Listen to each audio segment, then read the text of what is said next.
اپنے ذکر کو مضبوط کریں، خالص اللہ کے لیے کریں، خالص اس کی رضا کے لیے کریں، وہ عبادت کے لائق ہے۔ اور یہ شکر فرمائیں کہ اس نے اللہ کی توفیق دی ہے، یہ ہمارا احسان نہیں ہے، ہمارا کمال نہیں ہے، یہ مالک کا کمال اور احسان ہے، یہ اس کا کرم ہے کہ اس نے یہ توفیق بخشی۔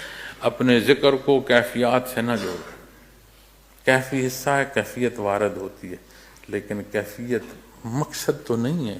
کیوں؟ اس لیے کہ کیفیت خالق ہے یا مخلوق ہے، تو پھر مخلوق کو مقصد کر لو گے۔ اپنا وقت طے کرو، جو ہوتا ہے ہو جائے، اس وقت ذکر میں بیٹھ جاؤ، جہاں جہاں خرابی ہے وہ اسے درست کرتا چلا جائے گا۔ متوجہ اللہ ہونا زندگی کی کمی بیشی کو سیدھا کر دے گا۔ اپنی کیفیات کو لے کر ڈھونڈتے رہو گے، دل کرے گا تو بڑا ذکر کروں گا، خطا کھا جائے، یہ کمزور پہلو۔